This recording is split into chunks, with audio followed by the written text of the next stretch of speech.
ඇඟ හිරි වැටලා යන ෆීලින් එක. ඒ කියන්නේ ඒක කියන්න තේරෙන්නේ නැහැ ළමයි. ඒක නිකන් අර කොල්ලෙට කෙල්ලෙට නිකන් ලැබෙන ආඩම්බරකාර ෆීලින් එකක් කියන්නේ. Tamanට තම ගැන නිකන් ප්‍රවුඩ් වෙන්න පුළුවන් නිකන්. ඒ දවස ඔයාලට වඩා ඔයාලා අර උපාධිය ගන්න ඉස්සරහට නගිනකොට අම්මා තාත්තා ස්ටේජ් එකේ ඉන්නවනේ. එතකොට අර අම්මට හරි තාත්තට දෙන්නගේ එක්කෙනෙක්ට හෝ දෙන්නෙක්ට යන්න පුළුවන්. ඒතර යාලා බලන් ඉන්න ඉස්සරහට වෙලා ඔයාලා ගිහලා ඒ උපාධිය ගන්න. නිකන් හිතන්නකෝ අම්මට තාත්තට කොහොම එක දැනේද කියලා. ඔයාලට කෙසේද? නේ? අපි සාමාන්‍යයෙන් මෙතන සාමාන්‍යයෙන් ඉන්න බහුතරයක් හැමෝම වගේ සාමාන්‍යයෙන් අර අපි හැමෝම ඔය අපි හිතුවට අපි සැප විඳිනවා කියලා එහෙම අපි විඳින සැපක් නෑ ළමයි. අපි ඔක්කොම බිම් මට්ටමේ මිනිස්සුනේ කියන්නේ අර අපි ඔක්කොම කට්ටක් ගාගෙන එන වගේ මට්ටමේනේ දැන් කට්ටියට මොනවා තිබ්බත් අපි ලෝකෙත් එක බලද්දි මාර දුක් විඳින මිනිස්සු ටිකන්නේ. ලංකාවේ 80%ක් එහෙම මට්ටමේ ඉන්නේ. එතකොට එහෙම ඉඳලා ඔයාලා මේ ඉන්නේ ජෙනරේෂන් වෙනස් කරන පිරිසක්.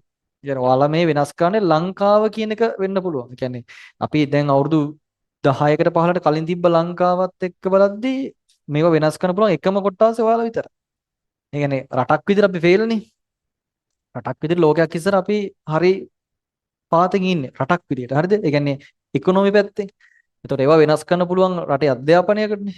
අධ්‍යාපනය කියන්නේ ඔයාලගේ අතේ තමයි ඒකේ තුරුම්පුව තියෙන්නේ. ඒතකොට ඔයාලා මේ වෙනස් කරන්න යන්නේ වෙන ජෙනරේෂන්. අපි අපේ අම්මලා තාත්තලා ගැන ජෙනරේෂන් වල 80%ක් විතර මම දන්න 80 නේ 100 අපි හිටපු පරිසරන 90%කට එහා දුක් විඳ මිනිස්සු හිටියේ. කුමුරු වල එල්ලිලා මොකුලී වැඩ කරලා එහෙන කට්ටක් කාලා ඔයාලගේ අම්මා තාත්තුනත් හොඳ ජොබ් එකක් කරනකොට ඒක ආසාවෙන් සැපෙන් කරන්නේ නැහැ මම දන්න. මාර කට්ටන්නේ කන්නේ. මොන මොන වෘත්තියක වුණත් ඒ කට්ට අපි කනවා ලංකාව ඇතුළේ. එතකොට ඔයාලා යන්නේ ඉන්න টොප්ම ලෙවල් එකටනේ. දැන් අපේ પરම්පරාවෙන් යටට මට ෂුවර් අපේ પરම්පරාවේ දරුවෝ හැදිලා උන් ඒ ලෙවල් කරන කාලෙක මං හිතනවා ලොවෙත් දැන් ලංකාව වෙනස් වෙලා තියෙන්නේ. ඔයාලා ඉන්නේ ඒ ළඟ පුරුකනේ.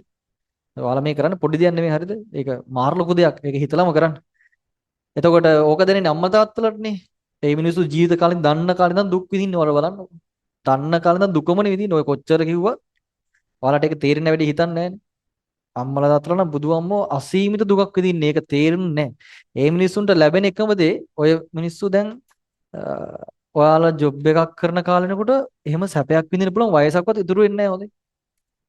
ඒ කියන්නේ ඔය අපේ પરම්පරාවේ අපි දුක් විඳලා ඉගෙනගෙන ජොබ් එකක් කරලා යාළව සතුටින් තියනවා කියන හිතන පොයින්ට් එක. ඒකේ යාළට මහ ලොකු කාලයක් නැහැ. එතකොට අර යාළට ඕන මොකක්ද දන්නවද? මගේ පුතා මගේ දුව දැන් හොඳ තැනක ඉන්නවා කියන අර හිතේ සතුට තියෙනවනේ. එයාලට ඒක ඇති. ඒක දෙන්නේ. මොකද දැන් ඔයාලගේ අම්මලා තාත්තලා වයස මං හිතන්නේ ඔයාලට 17ක් 18ක් නේ. අඩුව 40 පැනලානේ. ඔය කැම්පස් ගිහලා අවුට්ලා ඉද්දි යාලගේ ජීවිතේ ලස්සනම කාලේ ඉවරයිනේ. නිකන් හිතපල අවුරුදු 18ක් උඹලා වෙනුවෙන් ඒ මිනිස්සු දිය වෙලා ඉන්නේ. හරිද? ඒක අපි හිතන්නේ නැති දේවල්නේ. අම්මා තාත්තා සැර ඇති මං දන්නවා. ඒ කියන්නේ සැර ඇති ආදරේ පෙන්වන්න නැතුව ඉතින් එහෙම කට්ටියත් ඇති. ඒ වුණාට නිකන් හිතන්න අවුරුදු 17ක් 18ක් බුදු අම්මෝ ඔයා ඉපදෙනවා කියලා ආපු දවසේ ඉඳන් මේ වෙනකන් ඔයාව තියන් ඉන්නේ යාලා ගොළුවේනේ. ඒක මාර බරක්නේ. ඒක තේරෙන්නේ නැහැ. ඒක අපිට තාම තේරෙන්නේ නැහනේ. දැන් මම දකින්න අපේ අක්කා කොහොමද ළමයා බලන්නේ කියලා. මම දැක්කේ නැහැ අපේ මාව හදපු හැටි. අප්පච්චිලා දුක් විඳින අපි දැක්කේ නැහැ. හැබැයි මට පේනවා අපේ අක්කා කොහොමද ළමයා හදන්න කියලා. ඒ තියෙන ආදරේ, ඒ කරන කැපකිරීම බුදු අම්මෝ ළමයෙක් හදනවා කියන්නේ ඒක දැක්කොත් ළමයි හදන්නේ නැහැ. ඒ තරම් දුකක් ඒ විදිහට. ඒතකොට ඒ දුක ඔයාලගේ අම්මා තාත්තා විඳලානේ තියෙන්නේ. පොඩි කාලේ ඉඳන් මේ අවුරුදු 18ක් වෙනකන් දැන් ගෙදර එනකන් ඔය හිටියට අම්මා තාත්තලා සතුටින් බුදුවම පිච්චි පිච්චි ඉන්නේ. දැන් කෙල්ල ගෙදර එනකන් අම්මලා පිච්චෙනවා. ඒක මාර එකක් අපිට හිතන්නේ නැහැ. ඒතකොට මේ දැන් උගන්වද්දි ඒ ලෙවල් දැන් මැත්ස් කරන්නේ පුදුම බයිකින් බං ඉන්නේ. ඔයාලා හිතන්නේ නැතුණාට ඒවා ඔයාලත් එක්ක කතා කරන්නේ නැහනේ. පුදුම බයකින් ඉන්නේ ඇයි? අනේ පාස් වෙයිද, ෆේල් වෙයිද, ගොඩ යයිද කියලා හැමදාම පිච්චෙනවා. ඒ පිච්චි පිච්චි ජීවත් වෙනවා. නිකන් හිතපන්කෝ ෆේල් වුණා කියලා කියන රිසල්ට් එක අම්මට කියන්න වෙනවා කියලා. ඒක හිත අවුරුදු 18ක් උගන්නලා ඒ ලෙවල් රිසල්ට් එන මම ෆේල් කියලා කියන්න වෙනවා කියන්නේ. ඉවරයිනේ. ඒක එහෙම නැතු අනිත් පැත්ත. මෙන්න මගේ රිසල්ට් එක මෙන්න රෑන්ක් එක කියද්දී මේ මිනිස්සුන් තියෙන සතුට. කැම්පස් ගිහලා ඩිග්‍රියක් කරන් ඒ මිනිස්සුන්ට ඒ ලෝගෝ දානකොට අරක දානකොට එන ඒ ෆීලින් එක ඒක විතරක් දෙන්න. ඒ ඇති. එයාලා බලන්නේ එච්චරයි. ඒ කියන්නේ එයාලට මේ ඔයාලගේ හම්බු කරගෙන ඔයාලගේ සල්ලි අරගෙන ඒ සතුටින් ඉන්නවා කියලා දේවල් ඒ මිනිස්සු බලන්නේ ජීවිතේකට. එයාලා බලන්නේ මගේ පුතා දැන් ගොඩනේ එච්චරයි. ඒක කරන්නේ මේ ජෙනරේෂන් එකේ ඒක ලොකු අඩුවක් තියෙනවනේ. ඕක යම් කිසි කාලයක හැදී ඔයාලා ලොකු වෙච්ච කාලෙක. හැබැයි මේ ඉන්නේ රටක් වෙනස් කරපුවම ગેප් එකක් ජෙනරේෂන් එකක්. ඕක කරන්න හොඳේ. පිස්සු කියලා ඉන්න එපා. මේ කියන්නේ පිස්සු කියලා ඉන්න මේපා. දැන් අද මැච් එකක් තියෙනවා. දැන් අඩුයිනේ ළමයි බං. හිතහං ආතල් ගන්න කාලයක් නෙමෙයි මේක. දැන් මේ පාඩම ඔය කට්ටිය බලන්නේ නැහැ ලෝ බලන්නේ.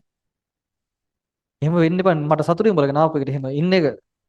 දැන් ක්ලාස් එක නිකන් අර ඉගෙන ගන්න මැටීරියල් එකේ ඉන්නව හොඳයි නියම. උගන්නනකොට ඉගෙන ගන්නවා කියන මැටීරියල් එකේ ඉන්නවනේ දැන් කතා කරත් නෑ එකෙක්වත් මරු. කොහොමම යන්න තව අවුරුද්දයිනේ තියෙන්නේ. ඔක ඇදලා දාන්න. ඔය මහන්සි අමාරු කියලා හිතන හැම වෙලේම නිකන් අම්මා තාත්තව මතක් කරගෙන ඉන්නකො. වෙන මොකුත් එපා. වෙන මොකුත් එපා. ඒක මතක් කරගෙන නිදිමත එනකොට පොඩ්ඩක් මතක් කරපන් උදේ උඹලා නිදිනකොට අම්මා උයනවනේ බං කුස්සියේ. නේ? උයනවනේ. අමාරු කියලා ඔයාලා නිදින වෙලාවේ රෙදි ටිකක් තාම හොදලා දෙනවනේ නේ. පන්ති පණ ඉස්කෝලේ බලන් කියලා. ඔය සල්ලි කොහෙන් දෙන්නේ කියලා දන් බලනවද නැහනේ. අම්මගේ තාත්තගේ මාසේ පඩි බලලා තියෙනවා. මට නම් හිතා ගන්න දැන් මම සල්ලි හොයන මිනිස්සෙන්නේ. මට තේරෙනවා වියදමක් යන්නේ කොහොමද කියලා. එතකොට ඒ කාලේ තේරුන්නේ නැහනේ. දැන් ඔයාලට එන සල්ලි මට හිතා ගන්න බැරි අපේ අම්මලා තාත්තලා කුලී වැඩක් කරලා අපිටත් උගන්නලා අඩ ඉතුරුත් කරලා අපේ අතේ සල්ලි නැති වෙනකොට අම්මා තාත්තා ගාව සල්ලිත් තියෙනවා බා. ඒ ඉතුරු කිරීම හිතන්නවත් බෑ. උපරිම ටීචර් කෙනෙක්ගේ පඩි දැන් අපේ අම්මා අක්කගේ පඩියේ රුපියල් මන් දන්න විදිහට අක්කට එහෙම අක්කා මැරෙන මැරිල්ල මන් දන්නවනේ අක්කා ඉස්කෝලේ ටීචර් කෙනෙක්. උනට අක්කට ලොකු පඩියක් නැහැ. අක්කා ගමේ ළමයි ටික තියාගෙන උංගව නිකන් අර අඟුරු කර මැණික් කරනවා වගේ යන තැන දිනු කරලා හෙන්න කැපකිරීමක් කරනවා. මම දැකලානේ එහෙම ටීචර් කෙනෙක් කියන්නේ. ඒ වගේ කැපකිරීමක් කරන ටීචර් කෙනෙක් මම දැකලා නෑ අපේ අක්කා එහෙම කෙනෙක්. ළමයි දෙන්නෙකුත් තියාගෙන පොඩි ළමයටත් අසනීපයි එව්වත් තියාගෙන ඔක්කොම කරන යන ඉස්කෝලේ සමස්තලංකාරයි යනවා. එක එකක් නෙමෙයි එක. ඒ ජජ් බෝඩ් වල ඉන්න මිනිස්සුත් කියනවා පින් දෙනවලු අක්කට. ඒ මාර කැපකිරීමක්. හැබැයි අක්කගේ පඩිය මාසේ මං හිතන විදිහට රුපියල් 80000ට අඩුයි 60000ක් 65000ක් වගේ ඇති. හරිද? රුපියල් 65000ක් ඇති අපේ අක්කගේ ටීචර් වෙනකොට පඩිය. එතකොට අක්කගේ බබාගේ මොන්ඩිසෝරියගේ ෆී එක මං හිතන්නේ 50000ට වඩා වැඩි. එතකොට හිතන්නකෝ ඒ අක්කා ටීචර් කෙනෙක් වෙලා හරිද? එතකොට බහුතරයක් මිනිසුන්ගේ දවසේ මොකක් හරි පඩියන්න ගන්න. ඔයාලගේ අම්මා තාත්තා බලන්නකෝ. මාසෙට කීයක් යනවද? ගෙදර කන්න බොන්න බඩු කීයද? ඔවා හිතන්නේ නැහනේ. ඒ නිසා මේ ගෙවන මුදල ඇතුලේ මේක කරේ නැත්තම් පව් කරන්න එපා. හරි? මේ කරන වැඩ ටික ඇතුලේ වැඩේ කරගන්න එච්චරයි. ඒක ගැන හිතන්න පොඩ්ඩක්. ඔයාලා හිතන්නේ නැහනේ දැන් අර කොළුකොමට පොඩක් අර එනවනේ මේ කාලේ පොඩි මේකක්. ඕක කන්ට්‍රෝල් කරගත්තේ නැත්තම් අපරාධයක් එන්නේ. වැඩ කරන්න ඒ නිසා. රයිට්. දැන්